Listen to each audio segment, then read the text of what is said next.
Donc c'est la quatrième édition. Donc le principe, c'est toujours donner une petite fenêtre de présentation aux nouvelles sociétés qui viennent s'installer.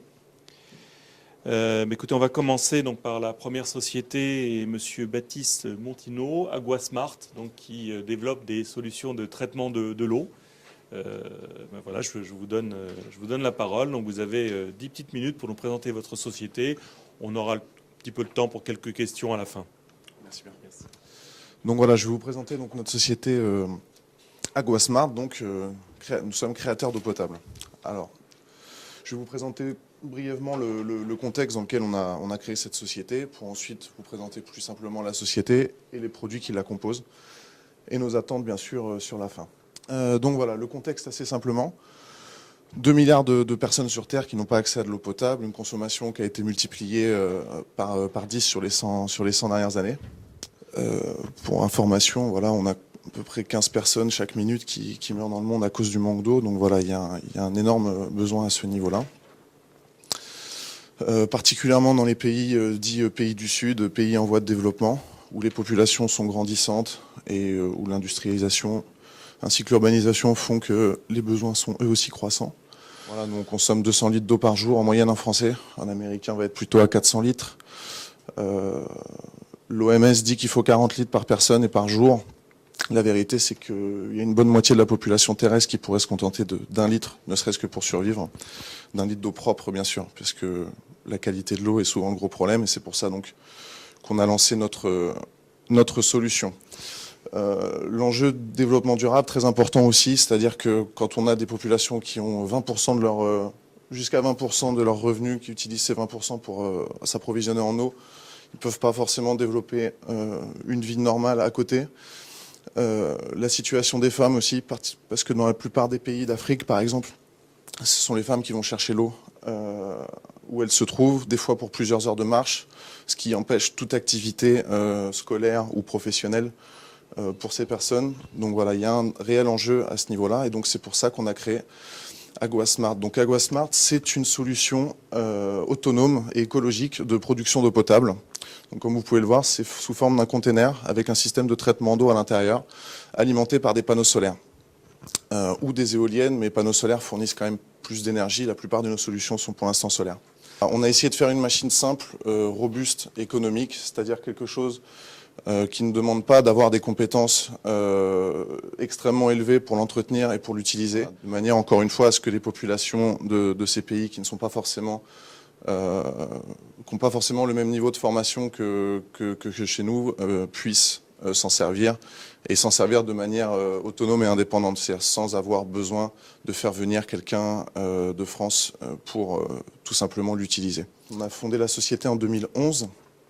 Donc l'objet de la société, c'est tout simplement fabrication d'unités de traitement d'eau, n'importe quel type d'eau, donc eau de surface, eau saumâtre, eau de mer, avec donc bien sûr énergie renouvelable. Donc on peut produire pour l'instant entre 1 et 15 mètres cubes par jour, donc ce qui permet d'approvisionner des villages, des sites. On n'est pas dans la grosse métropole, on n'est pas dans les millions de litres par jour. C'est vraiment plutôt destiné aux sites isolés, difficiles d'accès ou avec peu de population. Comme vous le savez, il y a particulièrement, je pensais des coins comme le Maroc où on va avoir quelques centaines de gens dans un village qui vont être à plusieurs centaines de kilomètres de toute ville. On ne peut pas tirer 500 kilomètres de câbles électriques et de canalisation d'eau pour une centaine de personnes. Donc voilà, la solution se pose vraiment à ce niveau-là, c'est-à-dire de pouvoir donner de l'accès donc à toutes ces populations isolées, dispersées ou dans des lieux difficiles d'accès. Depuis le mois dernier, on a une nouvelle unité qu'on appelle ASEM, donc Emergency Unit, qui est capable de traiter tout type d'eau, qui détecte elle-même le type d'eau qu'elle a à traiter, et qui est plus mobile en fait, qui est plus petite, plus compacte, plus légère, et qui va donc être plus facile encore à transporter, qui va pouvoir être utilisée sur différents lieux sans faire d'analyse d'eau pour adapter la machine. C'est elle qui s'adaptera toute seule à la qualité de l'eau. La particularité de nos unités, c'est qu'on on propose vraiment une production d'eau pour un coût de fabrication, on va dire du litre d'eau, inférieur à 1 centime de dollar. Voilà, on parle en dollars parce que c'est moins cher qu'un euro et voilà, c'est une bonne image aussi pour beaucoup de nos partenaires et de nos clients. Donc l'idée, voilà, c'est qu'en incluant le coût d'amortissement de la machine, les consommables et l'emploi, parce qu'en général on considère qu'on crée 1 ou 2 emplois sur place pour entretenir la machine et distribuer l'eau. En incluant tout ça, on arrive à des coûts de production sensiblement inférieurs à 1 centime de dollar. On est très compétitif par rapport aux marchés locaux et on peut du coup vraiment donner accès à l'eau à pas mal de gens. Si vous voulez, on n'a pas inventé l'osmose inverse ou le traitement de l'eau ni le panneau solaire, mais on a vraiment travaillé sur le fait de combiner les deux pour optimiser la gestion de l'énergie et la production d'eau, donc, et aussi la compacité de la machine, puisque on est quand même passé là d'un container sur l'image que vous voyez là, donc pour les unités plus lourdes, plus stables, à quelque chose qui fait l'ordre du quart d'un container pour l'unité d'urgence dont je viens de vous parler. Donc toujours le même concept. Une pompe d'entrée, un filtre à sable, derrière un module d'ultrafiltration ou d'osmose inverse suivant le type d'eau qu'il y a à traiter, des batteries pour stocker l'énergie et une cuve bien sûr pour stocker l'eau produite. C'est une machine qui va produire 7 mètres cubes par jour. Si on considère 1 ou 2 litres par personne et par jour, donc on pense être capable de donner accès à l'eau donc entre 7000 et 12, même 14 000 personnes par jour. On propose vraiment des solutions clés en main d'un bout à l'autre de la chaîne de production d'eau.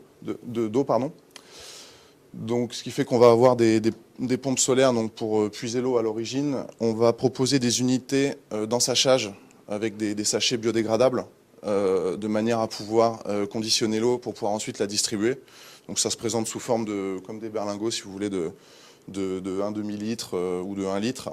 On peut proposer des machines à glace, donc ça peut être utile, je pense particulièrement à l'Afrique de l'Ouest. Les pêcheurs achètent tous les jours de la glace pour conserver leurs poissons le temps de leur sortie. Ils payent ça une fortune. Voilà, c'est des projets sur lesquels on travaille.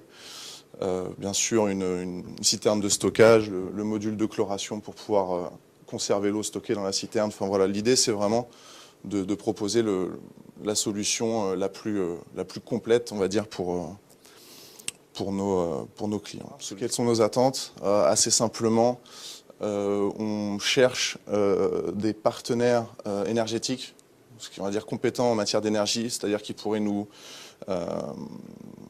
améliorer encore l'efficacité énergétique de nos machines, de manière à produire toujours plus avec toujours moins. C'est toujours la même idée. Puisqu'on est vraiment très dépendant de l'énergie, si vous voulez, par exemple, entre une osmose inverse, donc désaliniser l'eau, et une ultrafiltration, c'est-à-dire filtrer de l'eau de source classique, il y a un facteur énergétique qui est de 2 ou 3 par rapport aux besoins. Vraiment, donc, plus on a des solutions énergétiques performantes et plus nous, on est capable de produire avec la même machine, avec le même volume, les mêmes dimensions.